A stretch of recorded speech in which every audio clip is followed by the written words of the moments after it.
Hello student, how are you all doing? I hope all of you are doing well. Now we are studying chapter number 10, Living Creatures Exploring Their Characteristics.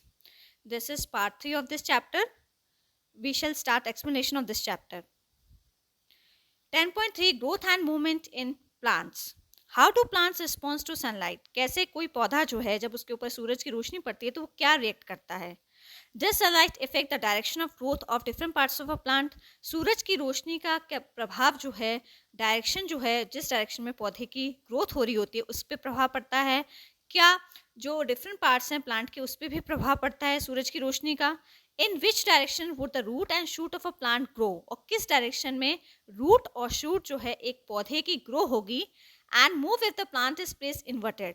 इसमें बोला गया है अगर हम पौधे को उल्टा कर दें, इट मीन्स कि जो रूट वाला जो पार्ट है उसको ऊपर की तरफ कर दें और शूट वाला जो पार्ट है उसको नीचे की तरफ कर दें. इट मीन्स जो रूट से ऊपर वाला पार्ट होता है उसको हम शूट बोलते हैं. इट मीन्स उसमें ब्रांचेस हैं, उसमें स्टेम्स हैं, उसमें लीव्स हैं. उस वाले पार्ट को हम shoot part of a plant बोलते हैं.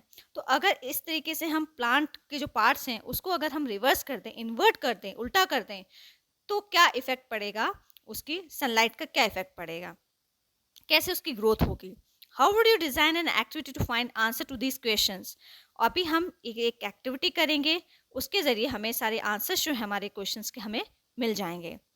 Activity 10.3 Let us design. Take some bean or gram seeds and allow them to germinate on a moist cloth or a moist tissue paper. हमें कुछ beans के seeds लेने हैं और कुछ चने के सीड्स, या बीन्स के सीड्स ले सकते हैं आप, या फिर चने के सीड्स, और उनको आपको क्या करना है, गीले कपड़े में लपेट के रखने हैं, और या फिर आप टिश्यू पेपर में भी, गीले टिश्यू पेपर में भी उसको रैप कर सकते हैं.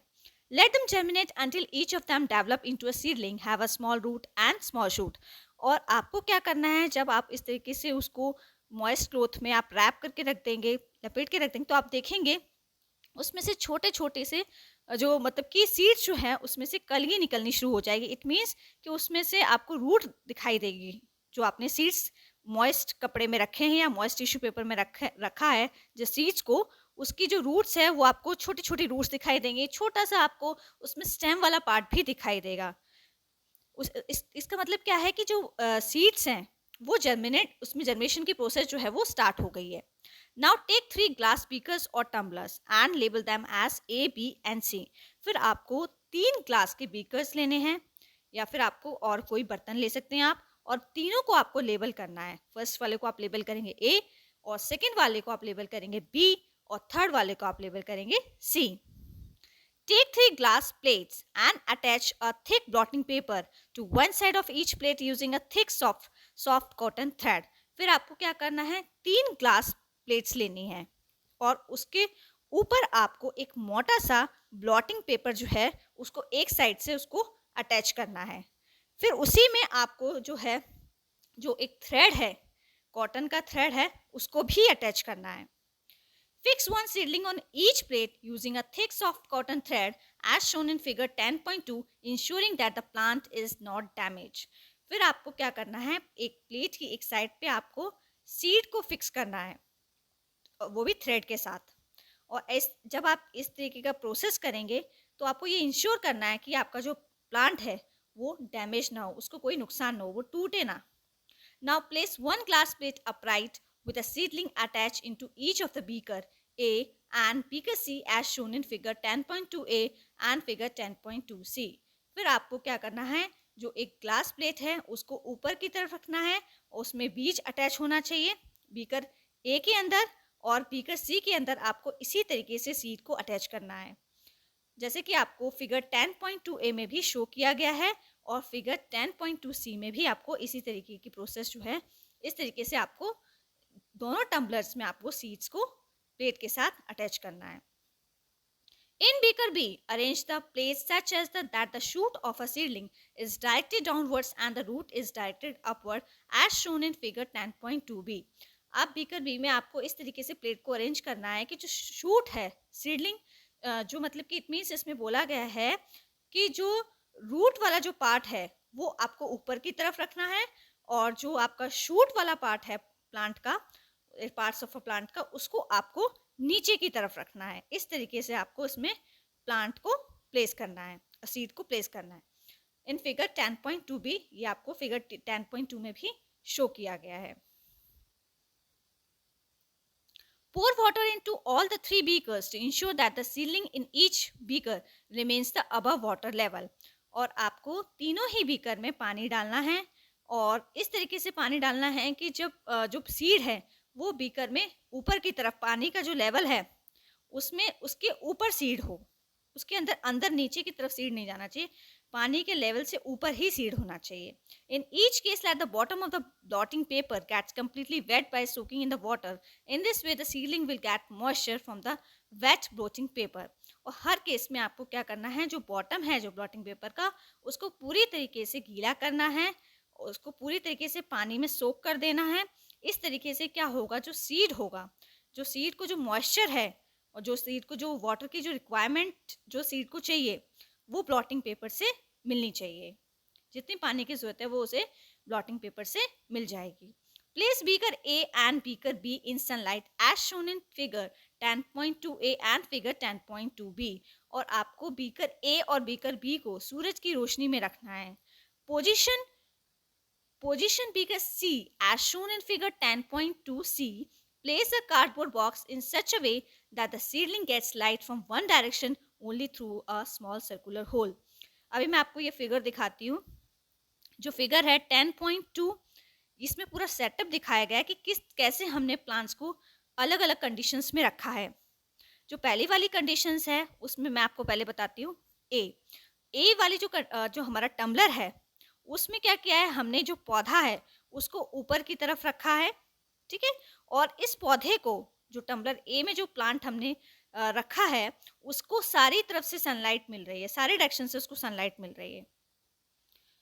नेक्स्ट हम देखेंगे बी वाला जो टम्बलर है उसमें आप देखेंगे जो हमने प्लांट है उसमें प्लांट जो है उसको हमने इन्वर्टेड रखा है। इट मीन्स जो रूट वाला पार्ट है वो हमारा ऊपर की ओर है और जो अदर पार्ट्स हैं प्लांट के, इट मीन शूट जो है, शूट पार्ट होता है जो प्लांट का, वो नीचे की तरफ है, ठीक है। इसको हमने इन्वर्ट तरीके से प्लांट को प्लेस किया है और इस पौधे को जो सनलाइट है वो सारी डायरेक्शन से मिल रही है। जब हम सी वाला टम्बलर देखेंगे, इस वाले केस में हमने क्या किया है कि जो हमारा टम्बलर है उसको हमने कार्डबोर्ड के अंदर रखा है, एक बॉक्स बना के कार्डबोर्ड के अंदर रखा है और उसमें थोड़ा सा होल किया है बैक साइड से। उससे क्या हो रहा है, उस टम्बलर के अंदर जो उसमें प्लांट है, जो हमने सीड्स लगाया है, उसको सनलाइट मिल रही है, उसको सारी डायरेक्शन से सनलाइट नहीं मिल रही है और प्लांट को हमने बिल्कुल सीधा रखा है, ठीक है। और जो सूरज की जो रोशनी है वो सिर्फ एक ही डायरेक्शन से मिल रही है। मैंने अभी आपको ये एक्सप्लेन किया फिगर 10.2। अभी हम आगे देख लेते हैं इसको। Figure 10.3 growth of a root and shoot under different conditions. अब हमको ये बताना है कि ग्रोथ कैसे रूट की हो रही है और शूट वाला जो पार्ट है उसकी कैसे ग्रोथ हो रही है अलग अलग कंडीशंस में, जब उसको हमने प्लेस किया है तब। बीकर ए, जब हम बीकर ए को देखते हैं तो पहली चीज़ उसमें हमें ये बतानी है कि डायरेक्शन ऑफ सनलाइट कैसी है। बीकर ए में जो डायरेक्शन ऑफ सनलाइट जो है, कहाँ से सूरज की रोशनी किधर से आ रही है, वो सारे डायरेक्शन से उस पौधे को मिल रही है। जो बीकर ए में जो हमने जिस प्लांट को प्लेस्ड किया है उस प्लांट को, और डायरेक्शन क्या है उसके प्लांट की, जो डायरेक्शन जो है प्लांट की, बीकर ए में जो प्लांट रखा है उसकी डायरेक्शन ये है कि जो उसका रूट वाला पार्ट है वो डाउनवर्ड है और जो उसका जो शूट वाला पार्ट है वो अपवर्ड है, बिल्कुल सीधा रखा गया है, ऊपर की ओर रखा गया है। अब हम उसके शूट और रूट की प्रेडिक्शंस के बारे में बताएंगे। मैं आपको रूट उसकी प्रेडिक्शंस हमें क्या समझ में आती हैं। तो शूट वाला जो पार्ट है आप देखेंगे, रूट वाला जो पार्ट है वो तो नीचे की ओर ग्रो कर रहा है और शूट वाला जो पार्ट है वो अपवर्ड ग्रो कर रहा है।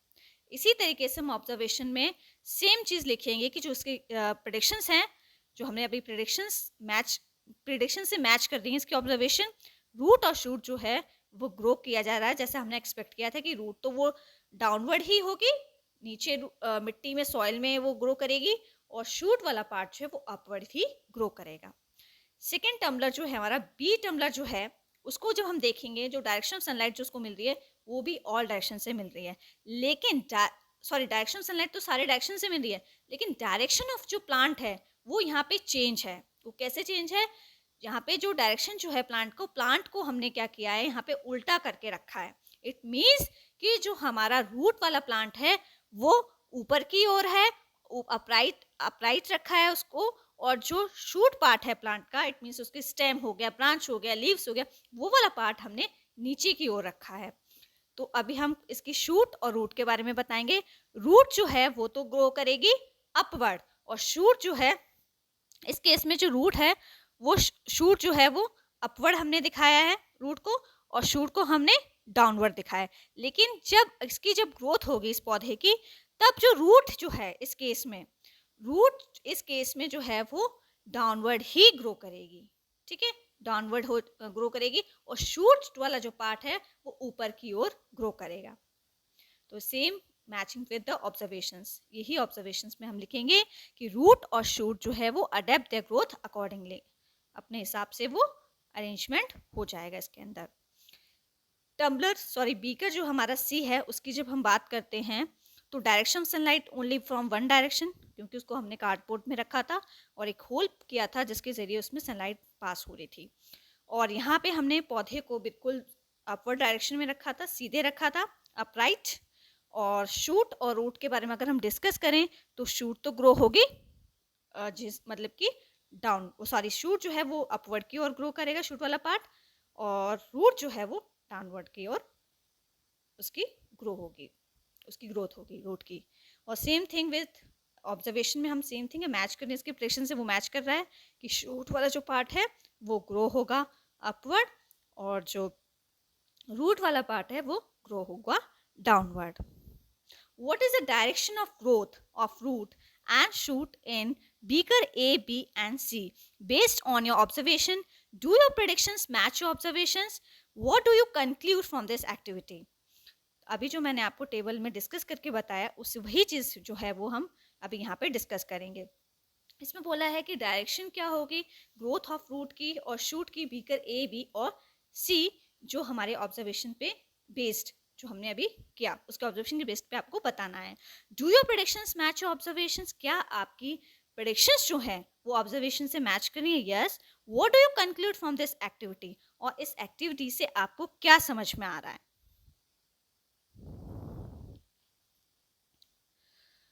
Direction of a growth of root and shoot under different conditions.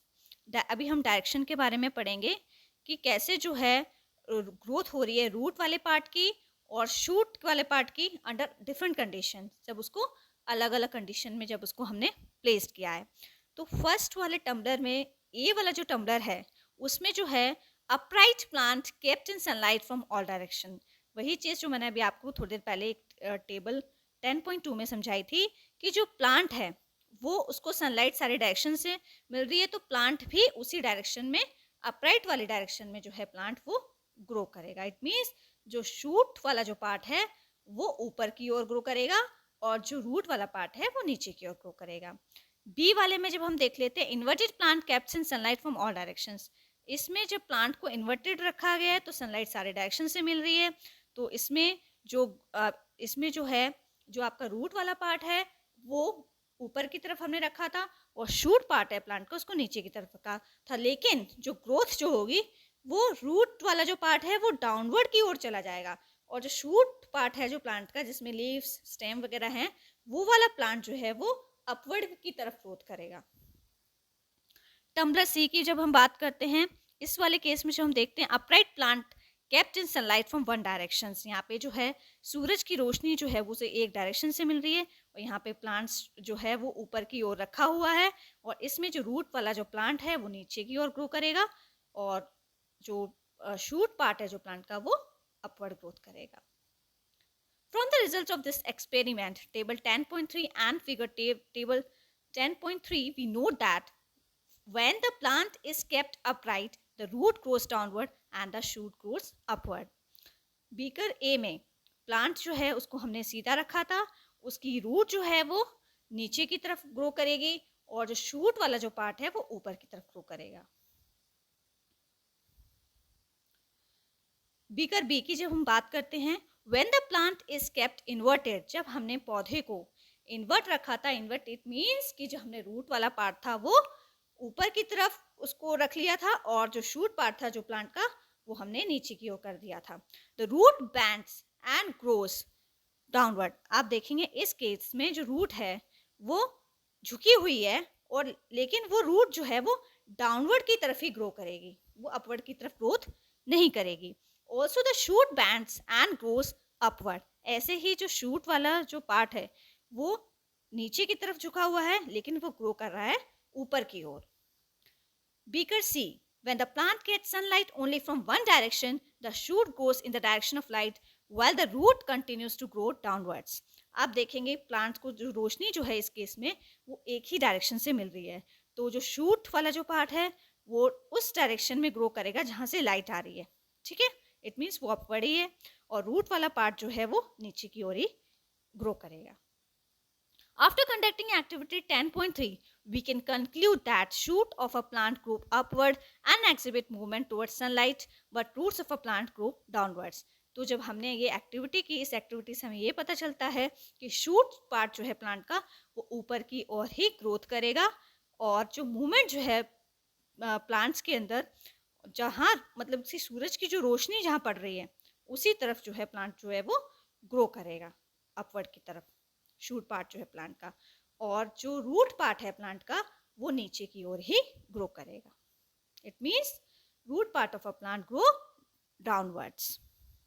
नोआ साइंटिस्ट। अब हम जो है एक साइंटिस्ट के बारे में पढ़ेंगे, जगदीश चंद्र बोस। ये एक साइंटिस्ट हैं, ये बॉर्न हुए थे 1858 में और 1937 में इनकी डेथ हो गई थी।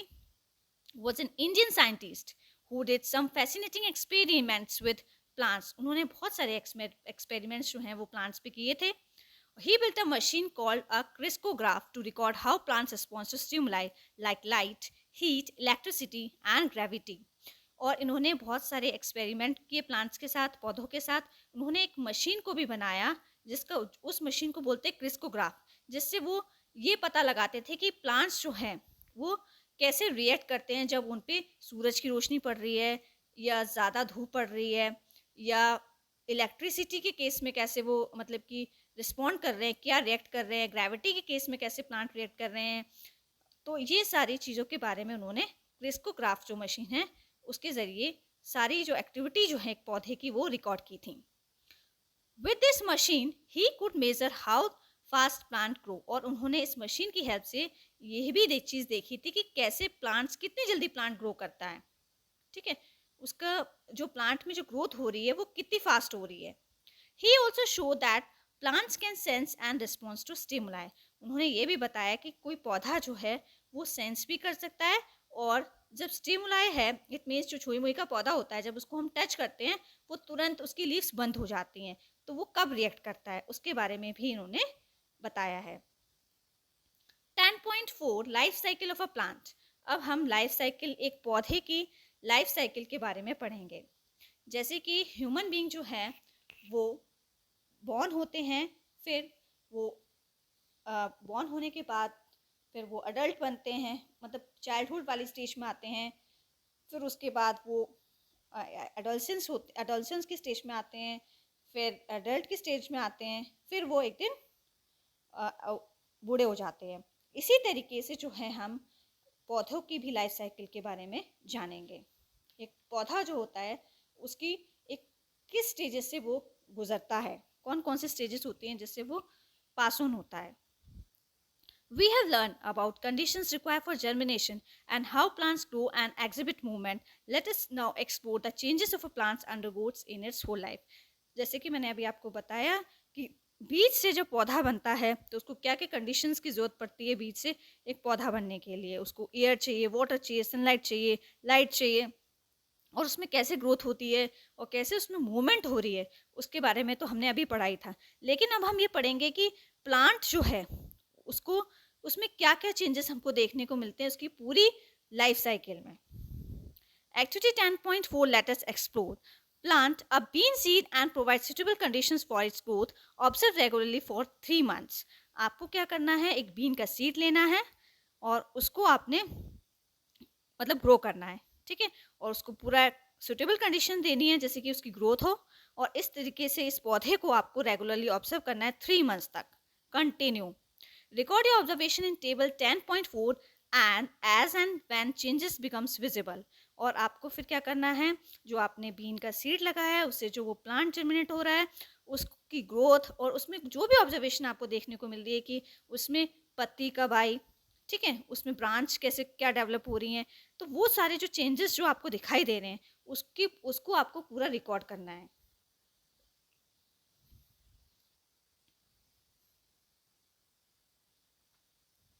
Note the date when any changes is observed. Record answer for the following questions.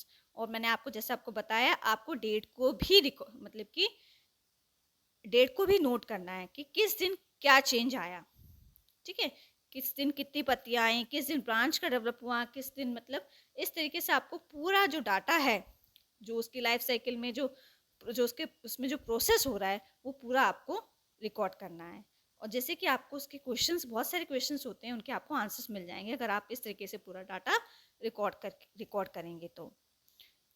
How long does it take for any change to occur? Make sketches of various changes that you observe in table 10.4. फिर आपको बोला गया है कि क्या क्या changes आ रहे हैं उस प्लांट के अंदर जो हमने जो सीड से जनरेट किया है, और आप इसका स्केच भी बना सकते हैं कि क्या क्या चेंजेस आपको देखने को मिले हैं.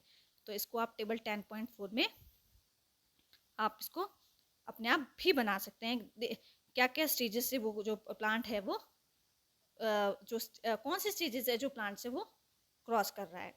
After how many days does the first flower appear. और आप ये भी देखेंगे कि ये भी आपको देखना है, बताना है, रिकॉर्ड करना है कि कब पहला फ्लावर जो है उस पौधे के अंदर आया है. After some parts of flower have dried. और कब कौन सा पौधा जो है फूल का सूख गया है. और can you see any further growth. जब पौधा का जब उस पौधे में जब फूल सूख गया था तो उसमें क्या चेंजेस देखने को आपको मिल रहे हैं. Which structure do the remaining parts of a flower develop into. तो कौन सा स्ट्रक्चर जो अगर फ्लावर का जो पार्ट डेवलप हो जाता है उसके बाद उसमें कौन सा स्ट्रक्चर जो है वो आपको देखने को मिलता है. Can you notice a pod or a fruit with seeds develop from a flower. क्या आपको पॉड दिखाई दे रहे हैं, फलियां जैसी, जिसमें से जो फ्रूट होता है उसके अंदर सीड्स डेवलप हो जाते हैं जो कि फ्लावर से निकलता है. क्या ऐसा कुछ प्रोसेस आपको देखने को मिला. What happens to the plant after the fruits containing seeds are form. क्या होगा जब कोई किसी पौधे में फ्रूट्स आ जाएगा, सीड से जो फ्रूट्स बन गया है, फिर क्या होगा, उस पौधे के अंदर क्या प्रोसेस होगी. तो ये सब चीज़ें जो हैं आपको टेबल 10.4 में आपने जो भी चेंजेस देखे हैं उसको आपको ऑब्जर्व करना है. जब ग्रोथ हो रही थी प्लांट की, changes observe during the growth of a plant. जब एक पौधे की जब वो ग्रोथ हो रही थी पौधे के अंदर, जो भी चेंजेस आपको देखने को मिले उसको आपको इस टेबल के अंदर फिल करने हैं. डेट वाइज आपको फिल करने हैं कि फर्स्ट डे क्या हुआ, ठीक है, फिर जब आपको डे थर्ड में क्या चेंजेस देखने को मिले, कितने दिन में आपको दिखाई दे रहा है कि एक सीड जो है वो उसमें से कब लीफ निकल रही हैं, कब उसमें से स्टेम निकली है. तो इस तरीके से जो है आपको पूरा जो डाटा जो है वो टेबल 10.4 में रिकॉर्ड करना है. Go through the observations you recorded regarding the growth of the bean plant in table 10.4. आप देखेंगे जो आपने ऑब्जर्वेशन जो आपने रिकॉर्ड करी है growth of a bean plant की टेबल 10.4 के अंदर, उसको आपको देखना है. What changes do you observe after the fruits are formed? आप देखेंगे जब फ्रूट्स फॉर्म हो जाता है किसी भी पौधे के अंदर फ्लावर के बाद, तो फिर क्या चेंजेस आ रहे हैं. Does the plant become yellow and dry even when you continue watering. और आप कंटिन्यू किसी पौधे के अंदर जब पानी देंगे तो वो येलो हो जाएगा और सूखने लग जाएगा. So the seeds obtain from a bean plant. और आपने जिस तरीके से बीन का प्लांट प्रिपेयर किया है एक बीज से, watch how the seeds give rise to a new generation of bean plants. और कैसे जो है उस जब वो प्लांट आपने एक सीड लिया बीन प्लांट का, उसकी आपने पूरी लाइफ साइकिल देख ली, ठीक है, फिर उसी से क्या होता है, हम क्या करते हैं उसी से सीड्स द्वारा गेन करते हैं, उसी सीड से उसी जनरेशन का सीड ले लेते हैं, फिर उसको दोबारा से उसके सीड्स को उससे हम प्लांट को जनरेट करते हैं. Compare the sketches that you have drawn in table 10.4 and figure 10.4. आपको स्केचेस ड्रॉ करने हैं इस तरीके से. Seeds go into a young plant and matures to produce flower and fruits. एक बीज जो होता है उससे एक छोटा सा पौधा बनता है, फिर जब वो मैच्योर हो जाता है और ज़्यादा बड़ा पौधा हो जाता है, उसके बाद क्या होता है उसमें फ्लावर्स आ जाते हैं, फ्रूट्स आ जाते हैं. The fruit in this case a pod, और जो फ्रूट जो होता है इस केस में उसको हम पॉड बोलते हैं क्योंकि उसके अंदर सीड्स होते हैं, which give rise to new generation of bean plants. उसी से हम क्या करते हैं, उसी सीड्स से क्या करते हैं, एक दूसरा पौधा जो है फिर से जनरेट होता है। The entire process from a seed to a plant and then to the next generation of seed is called the life cycle of a plant.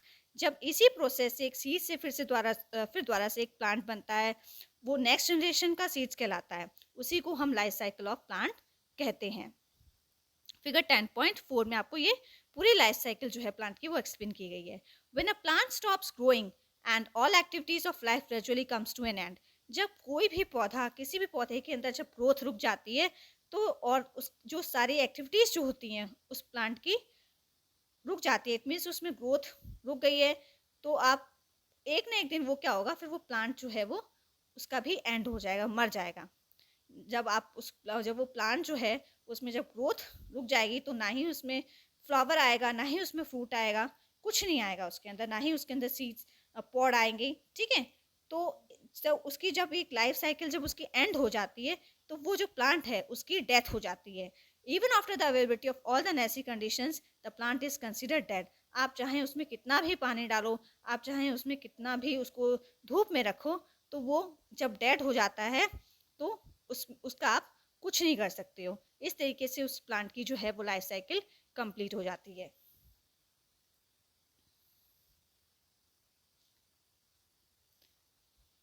Figure 10.4 में मैं आपको लाइफ साइकिल जो है बीन प्लांट की explain कर रही हूँ। First stage देखो आप, इसमें फर्स्ट स्टेज में आपको सीड शो किया गया है।